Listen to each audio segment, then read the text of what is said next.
There was an era in Bollywood when creativity seemed to take a back seat, and instead of original stories, we were treated to, well, you can call it creative adaptations, aka blatant rip-offs of movies around the world. It was almost like Hollywood sent us the homework and Bollywood copied it word for word, but changed the names just to avoid getting caught.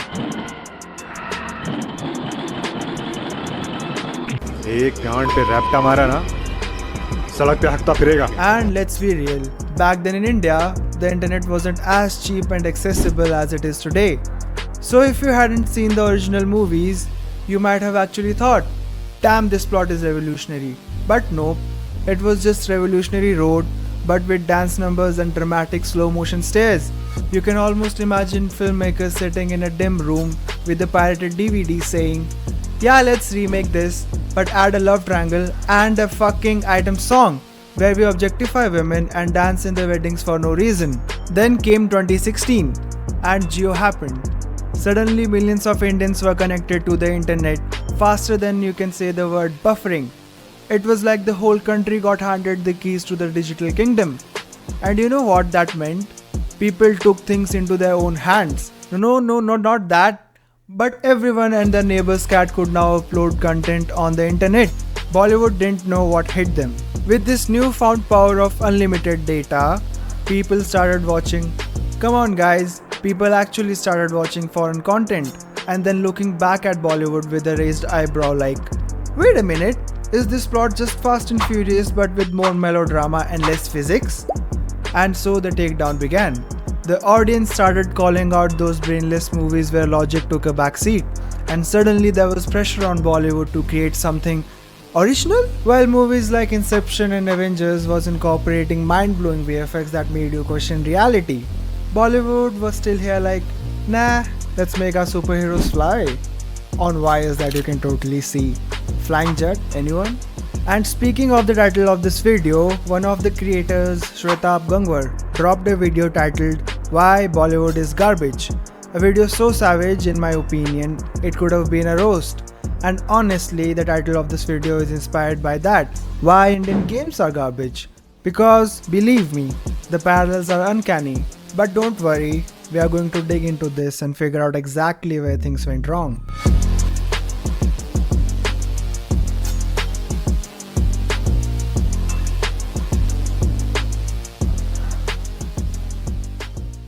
If we are going to talk about the current state of Indian game development scene, then let's dive into the deep end, shall we?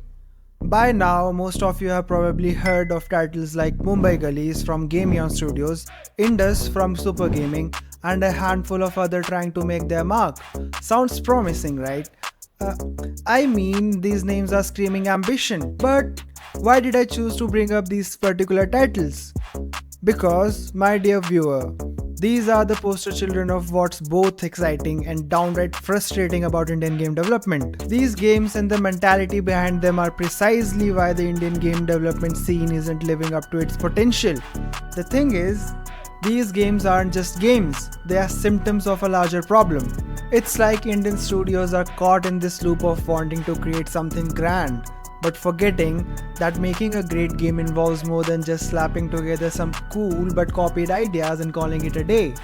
We are talking about a mindset that needs a serious upgrade. Let's kick things off with Mumbai Gullies.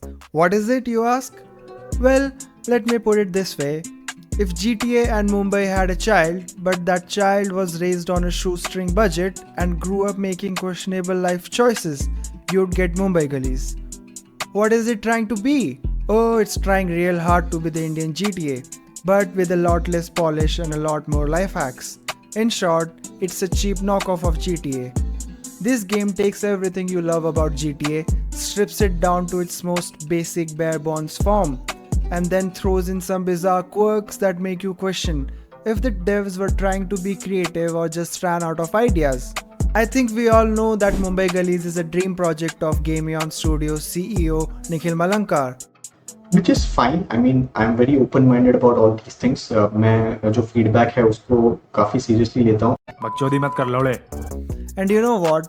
I totally respect that. I mean, who among us hasn't played GTA as a kid and thought, man, I wish I could make a game like this but with rickshaws and street vendors. It's a noble dream, and hats off to him for chasing it. But here's the thing, dreaming big is one thing, executing it is another. If the goal was to create a grand scale game rooted in Indian history, culture, or mythology, something that could stand out in the global market, I'd be all for it. Imagine a game where you could explore ancient temples, fight mythological creatures, or even dive into the vibrant chaos of modern India, but with a twist that no other game offers. That to me is an inspiration. That's the kind of game that could put India on the map. When we talk about being inspired by GTA, let's take a moment to appreciate what Rockstar Games did with each release. They didn't just copy paste the previous game and call it a day. They innovated, pushed boundaries, and created a world that felt alive. Each new title brought something fresh to the table. That's what true inspiration is. If you're claiming GTA inspired you to make a game, it shouldn't just be about slapping some Indian flair on it. No, it should be about capturing that grand vision, that relentless pursuit of something new, something that leaves players in awe. Inspiration should push you to create something new. Some fanboys will argue, oh, they are just being true to their inspiration. Yeah, sure. If by inspiration you mean Control C, Control V, if only originality were as common as excuses. And if you can't see the difference, maybe it's time to check your glasses. I can bet some of these fanboys still won't get it, with their brain cells possibly numbering less than their IQ. I am half expecting them to say, but it's got rickshaws and chai stalls. So it's totally different, bro. Got it, bro. I can already predict the storyline too. The main character? A small-time goon trying to make it big in the underworld. And as the game progresses, you'll climb the criminal ladder, doing all the usual gangster stuff. Wow, what a groundbreaking narrative, right? I'm on the edge of my seat. Oh wait, no I'm not. I've seen this plot so many times, I could probably write the script in my sleep. It's like they took the GTA playbook, ran it through Google Translate and then slapped a Made in India sticker on it. And while there's nothing wrong in wanting to create a game inspired by something you love, there's a fine line between inspiration and imitation. Unfortunately, Mumbai Gullies seems to have taken a running leap over that line and landed squarely in the territory of been there, done that. Even the demo they showcased at IGDC 2023 was so unpolished, it made me wonder if they accidentally showcased their uncooked pre-alpha version. Was there, saw that. Like, come on guys, you don't even have proper fight mechanics implemented, and yet you are proudly parading around with the title India's first AAA game. That's like trying to sell a car without wheels and calling it a Formula 1 racer. And let's talk about that camera motion at the start of the demo. I swear, it felt like the camera operator was on a roller coaster while holding the camera with one hand and their lunch with the other. It's shaky, disorienting, and honestly it made me question if the devs were trying to add a new layer of challenge to the game. Can you survive the cutscenes without getting motion sickness? Then there's the main character. Oh boy, the word lifeless doesn't even begin to cover it. This guy makes wooden puppets look expressive. I mean, you've got mocap, but somehow it feels like they're using more cap. Watching him move around was like watching a robot trying to blend in as a human but failing miserably. Where's the personality, the charisma? I would even settle for some basic human emotion at this point. And don't even start with the excuses. It's just a demo build, it still needs polishing. Yeah, then polish it. If you're going to showcase a small snippet of your game to the world, at least make sure that snippet shines. This is supposed to be your best foot forward, not the one that tripped over its own shoelaces. If what you're showing is a mess, what are we supposed to think about the rest of your game? Now, let's take a look at their website. They describe Mumbai Gullies as a game inspired by the amazing contrast of life in Mumbai city. A city where the landscape changes every few meters. Wow, that's deep. And by deep, I mean, the demo really lived up to this claim. Every few meters the landscape changed so abruptly, it felt like the developers were playing a game of spot the difference with their own game. And this is how they describe their team. Game Beyond Studios is a leading game development company dedicated to creating high quality and engaging games for players worldwide. With a team of experienced game developers and designers, We strive to push the boundaries of what's possible in gaming, delivering immense experiences that captivate and entertain players. Wow, that sounds impressive, right? Except for the part where their idea of high quality seems to be a demo so unpolished it could be used as a prop in a slapstick comedy. And the audacity to claim it's engaging, that's quite a bold statement right there. Imagine if international gamers actually looked at their demo and talked about setting the bar so low. They are a team of experienced game developers and designers. I guess their experience includes mastering the art of creating a game that makes you wonder if it was developed during a power outage. Pushing the boundaries of what's possible. More like pushing the boundaries of how low you can set the bar. If this is their definition of immersive experiences, then I'd hate to see what their version of captivating and entertaining looks like. Hats off to you guys for your creative spin on game development. It takes some serious guts to market a product as groundbreaking when it feels like the only thing groundbreaking about it is how quickly it can make you lose hope in Indian AAA games. And let's be real, it seems like the main goal here isn't to create a game that genuinely deserves the AAA title, but rather to slap that tag on it and be the first to say, look, we did it, India's first AAA game, even if it's riddled with flaws. Apparently, they are more concerned with claiming the crown than actually earning it. But honestly, if this is what AAA means in Indian game dev scene, then AAA might as well stand for absolutely awful attempt. Now let's get into demographics, because nothing says fun like some good old market analysis, right? We've got two camps, the Indian market and, well, the rest of the planet. According to my research, Mumbai Gullies is set to release on consoles and PC. Ambitious, right? But let's take a closer look at the numbers. What's the percentage of PC and console gamers in India? According to Nico's India Games Market Report, mobile games dominate the gaming pie, ranking in a whopping 77.9% of total revenue. PC follows with 14.5% and consoles a mere 7.7%. So yeah, I'm sure the console release will really revolutionize the scene, just like bringing a knife to a gunfight. Out of that 22% spending population, how many do you really think will actually buy your game instead of pirating it? Seriously, if your entire business model hinges on Indian gamers lining up to throw their hard-earned cash at you just because it's the so-called first AAA game from India, you might want to rethink that strategy. National pride isn't a substitute for quality, and no one's buying overpriced mediocrity just to wave the Made in India flag. People will be more likely to search for Mumbai Gullies cracked version faster than your game's download speed. Now let's talk about the rest of the world, the more mature markets. Why on earth would they buy your game? These are the people who have been spoiled by years of polished big budget titles. They have seen countless knockoffs, rip-offs and inspired by games. And let's be honest, Mumbai Gullies isn't exactly breaking new ground there. In fact, the only thing it might break is their patience. Trust me, the backlash you're going to get from these markets won't be pretty.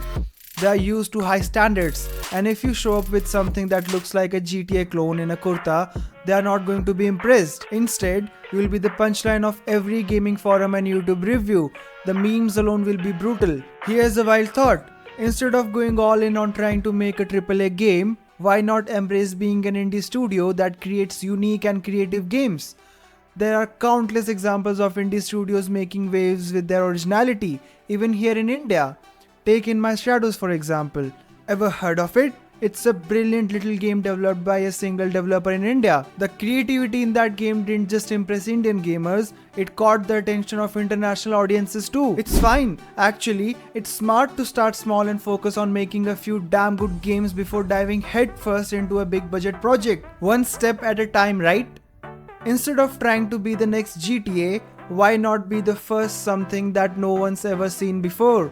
Build your reputation on quality and originality, and the rest will follow. So yeah, props to Gameon for the effort, but if you're going to dream bigger. Instead of rehashing the same old gangster story, why not give us something we have never seen before? Because right now Mumbai Gullies feels less like a dream project and more like a GTA fanfic with a few Indian references thrown in for good measure.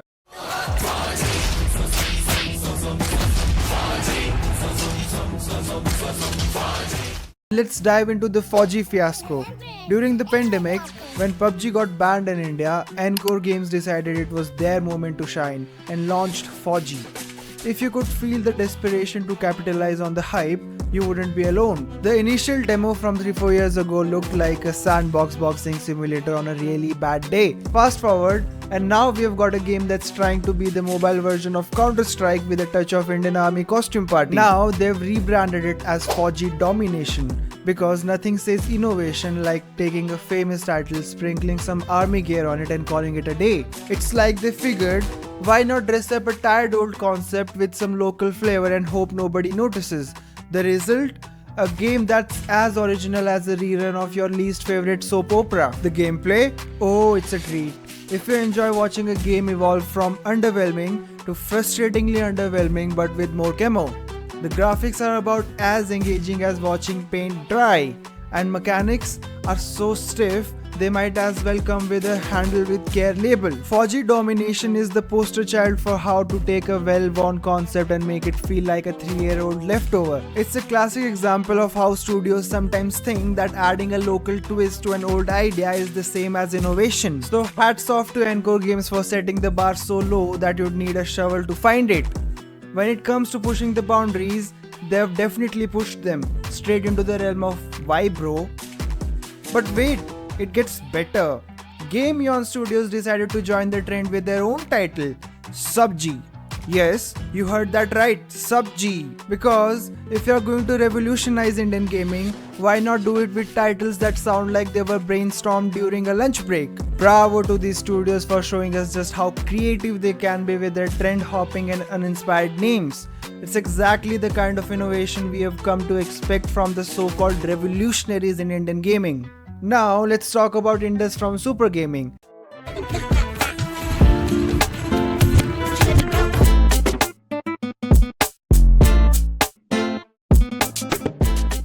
It's almost poetic. Super Gaming with the logo that screams Superman. You'd think with a name like Super Gaming, the creativity would be off the charts. But if the logo is any indication, we are in for a ride. And not the exhilarating kind, more like the why am I on this ride kind. So, Indus is a battle royale game with a futuristic Indian twist. Sounds super unique, right? I mean, it's not like there's been a massive wave of battle royale games where groups of players fight it out until only one remains standing. Oh wait, that's basically the entire genre. Yes, Indus is banking on the battle royale formula. A totally original idea that's never been done before. Unless you count PUBG, Fortnite, Apex Legends, Call of Duty, Warzone, Free Fire and about 100 other games. But hey, this one has futuristic Indian attire, so clearly it's breaking new ground. Got it? Look, I get it. Battle royales are popular and there's definitely a market for them. But at this point, jumping into the battle royale scene is like trying to join a party that's already winding down. Sure, you can show up with some cool clothes and maybe even a few new dance moves. But the truth is, everyone's already seen the main event and is starting to head home. So, what makes Indus stand out? Is it the gameplay, the story, the characters, or is it just banking on the fact that, hey, we are Indian and we have sci-fi outfits, buildings and weapons? Because if that's the main selling point, then we might have a problem. You can't just slap futuristic stuff on a battle royale and expect it to be groundbreaking. It's like putting glitter on a sandwich. Sure, it's shiny, but at the end of the day, it's still just a sandwich. And let's entertain the idea that Indus does bring something new to the table. Have you guys seen the beta testing demo gameplay? Oh boy, calling that game half-baked is an insult to half-baked goods. It's more like it's not even in the oven yet. The environment design is so basic it makes Minecraft look like a high-definition art exhibit. The textures are flatter than your pancake and the mechanics are stiffer than a board of plywood. It's like they took a blender, threw in PUBG, Apex Legends and Free Fire, hit blend and ended up with a concoction that even the most optimistic taste tester would avoid. It's the smoothie of battle royales, but instead of a refreshing mix, it's just a big bland mess that leaves a bad aftertaste. And then there's the marketing pitch. On their website, they proudly declare, at Super Gaming, we are building India's gaming revolution. Really? This is how you're gonna start a revolution? By serving up a bland battle royale with zero innovation and calling it a game changer. It seems to be trendy fashion in India these days to slap on grandiose labels like first AAA or gaming revolution, while the actual game lacks any real substance or unique characteristics. It's reminiscent of high fashion brands like Balenciaga, where they hype up their products as revolutionary, but when you actually look at them, you're left wondering if the revolution is just in the price tag.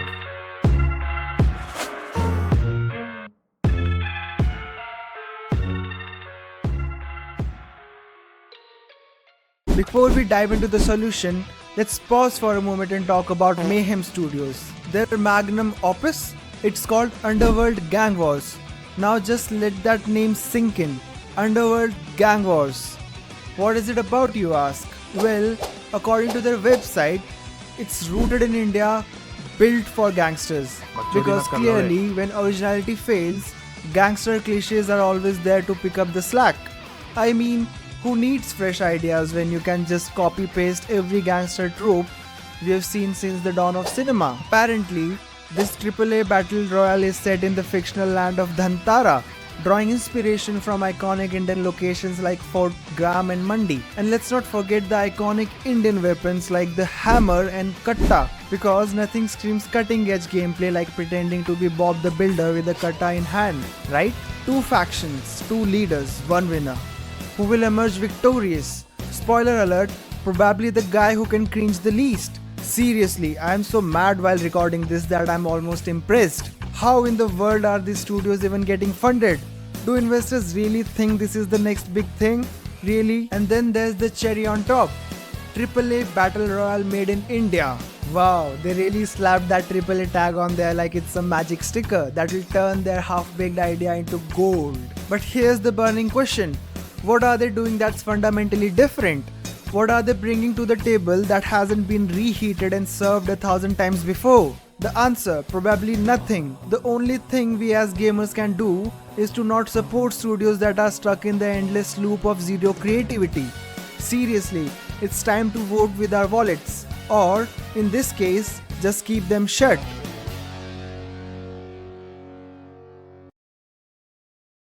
Let's talk about a potential solution here. The root of the problem seems to be a mindset issue. It's like these studios believe that if they slap an Indian made badge on any old game, people will just start throwing money at them, like they're handing out free sweets.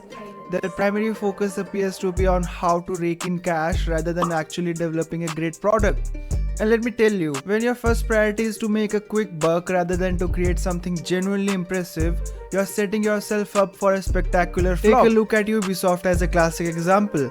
Their approach has become a cautionary tale in game development. They've been churning out games with the same copy-pasted mechanics from decades-old hits, throwing in a few new features and a whole lot of microtransactions to milk every last penny from gamers. It's like buying a vintage car and installing a new stereo system and charging extra for each playlist you want to hear.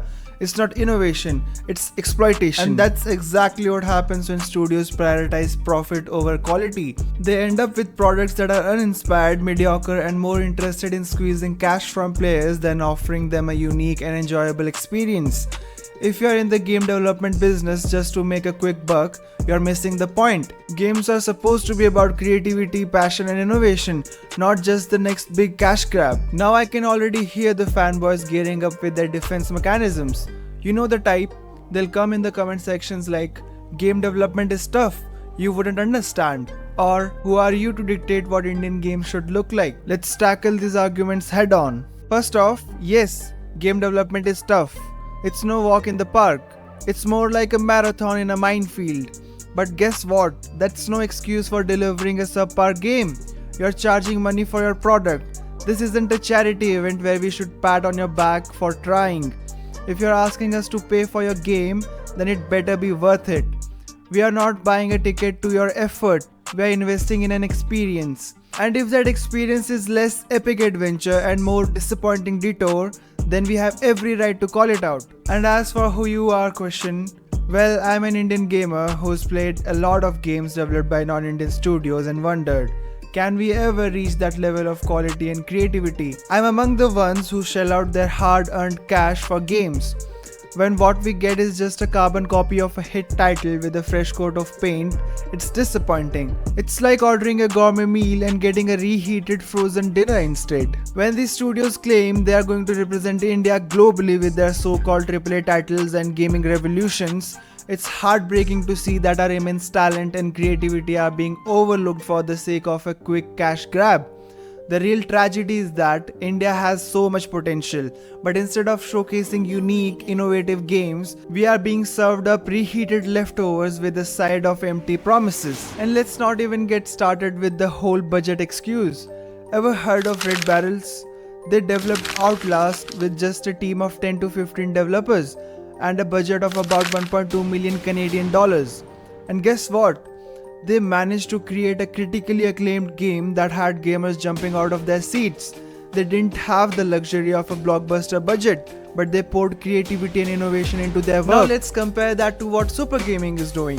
They raised a whopping $5.5 million in a Series A funding round back in August 2021. And just to keep the good times rolling, they raised an undisclosed additional amount in March of last year. So, what's the big idea with all this cash?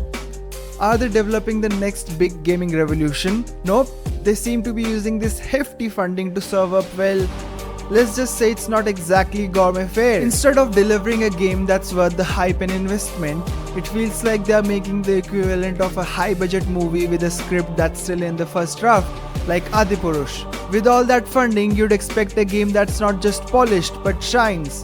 Instead, it looks like the money is being spent on glitter and not much else. So please spare me with the budget excuses. If a small team with a fraction of the funds can create a game that resonates, then there's no reason a well-funded studio shouldn't be able to deliver something truly exceptional. The funds are there, what's lacking is the vision, creativity and commitment to actually making a game that stands out and does justice to the investment. And I'm not just talking about the financial investment. Gamers are investing their time, excitement, and let's be real, a lot of hope too. Otherwise, all that money might as well be used to buy a giant banner that says, "We had the budget, but we spent it all on marketing and coffee break." So yeah, I'm here to call it out.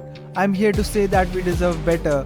We deserve games that don't just ride on the back of international hits, but actually bring something new and exciting to the table. As Shweta rightly said, if we keep settling for these substandard games, these studios will continue to churn out mediocrity, like it's the only flavor they know. As gamers, we must call it out. Criticize the games to the depths of the internet. Torch it on Twitter. Drown the social media feeds with, "This game is trash, don't touch it even if it's free." Seriously, if you want to see high quality games from our country, the change starts with you. Start questioning what you are playing. Have you played a game that genuinely felt different? Or are you just recycling the same old trash with a fresh coat of paint? And here's the bottom line. If Indian studios want to make a mark on the global stage, they need to shift their focus. Start by valuing the product over profit and prioritize creating something truly original and engaging. Because when you lead with your heart and mind on crafting an exceptional game, the money will follow. Otherwise, you'll just be another footnote on the ever-growing list of what not to do in game development. If we are going to be a part of this global gaming scene, let's do it with pride and creativity, not by settling for mediocrity and recycled ideas.